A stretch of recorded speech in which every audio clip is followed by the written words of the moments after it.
Well, here I am again. Uh, I'm getting so many comments online about what's going on that the only way I can really respond, I'm trying to respond to all the comments, but my thumbs are getting sore. uh, I have to post a video about it.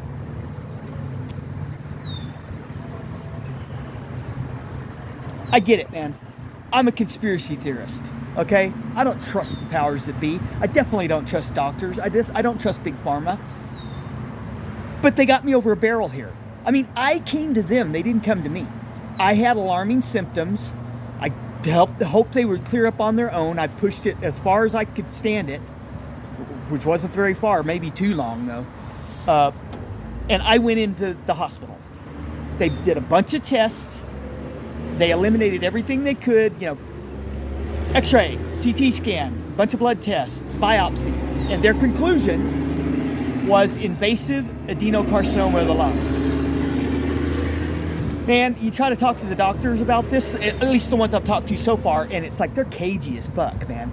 They are. You can't pin them down. They just won't answer your questions. And I think I understand why, because I don't know why. I think I understand why, but yeah, I almost feel like I have to, when I'm talking to these doctors, I have to hook them up to a polygraph machine to question them. But I don't, because they're just going to go, I'd like to talk to my lawyer before I answer any of your questions. It's like a detective interrogating a suspect of a crime almost. Doesn't instill confidence. Bottom line is I have an appointment to see the doctor that's going to be treating me, the pulmonary oncologist. And I'm just going to wait to talk to her before that'll be it right there. What do you think I should do, doctor?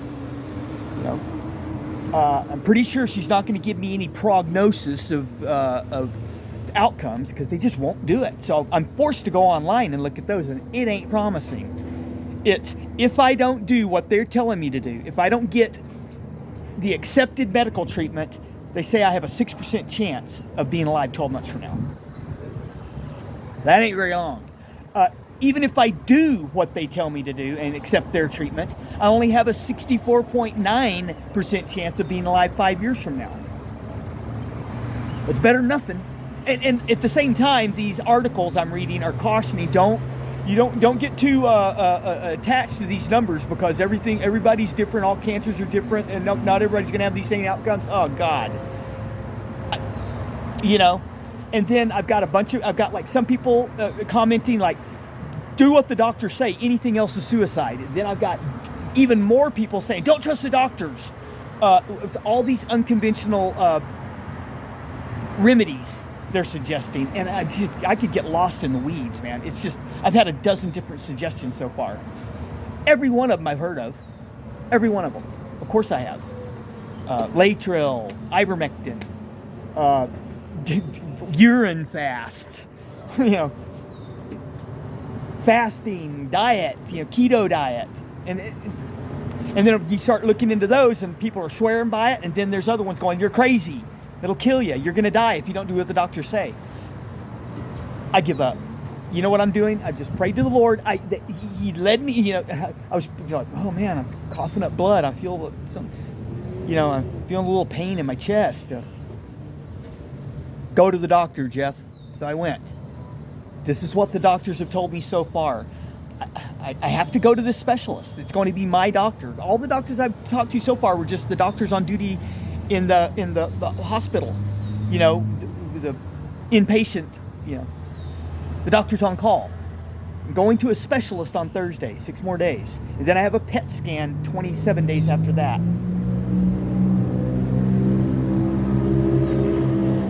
I don't want to, but I'm going to accept, unless it's just, I'm 99% sure I'm going to accept this doctor's suggestion on what she thinks my treatment options are going to be and what she's suggesting I do. And I'm going to do it. After that, they'll keep doing further tests to see if it worked. Sort of. If it's in remission, and if it's not, as time goes on, if they're like, no, it came back, yeah, I'm going to wait until they go, get your affairs in order. Then I'm going to try all the other options. Of course I will. I'll have no choice, But right now, I'm going to be doing the periodic fasting, intermittent fasting, keto diet, and the chemotherapy and the radiation treatment. And praying to the Lord. I basically consign my soul to Jesus, okay? Because in the end, bottom line, if I believe that if the Lord doesn't cure me, I'm not going to be cured. I'm not. I've heard all kinds of good things about fasting during chemo, that it provides protection to the healthy cells and makes the cancer cells more vulnerable to it. And I talked to some of the doctors, and they kind of were shifty about it. But the one guy said, yeah, in rat studies, it's shown, those are rat studies. It's shown that it does. But those are rat studies. I'm like, but there's anecdotal evidence from people that have tried it during. He's like, yeah, there is anecdotal evidence. It can't hurt. I mean, Yeah, this is a shitty situation, No doubt about it. Especially for a paranoid person like me. It's like, oh, God, I've got to put myself in the hands of these people that I absolutely don't trust. Yeah, I do. Or else I could just go, no, I'm going to pursue non-conventional treatments. I've heard horrible outcomes of that. Of course, that could all be propaganda. I don't know. Surely you guys can put yourself in my position. I kind of get the feeling that a lot of the people that are suggesting these unconventional treatments, they're not speaking from personal experience. I mean, a couple of them have said, well, my aunt and my uncle did this and it worked for them. Okay. What about you? Have you done it? Have you gambled with your own life with this? And I get it too, man. I do. And I appreciate it. But and a lot of the people giving these suggestions, they put qualifying statements in their comments going, hey, I totally get it. I understand you not maybe totally, just going to do what I suggest. Of course not. You guys get it. You do. You guys know what kind of horrible situation this is. Hey, you know what? We all got to die sometime. Even if what they're going to do works, it's just a temporary reprieve. We're all under a sentence of death. All right? And in the end, there's either an afterlife and there's a way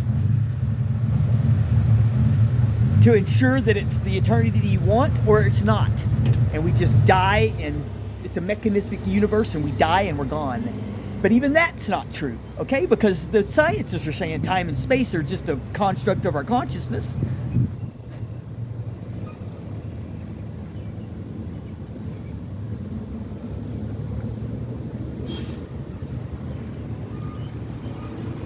But anyway,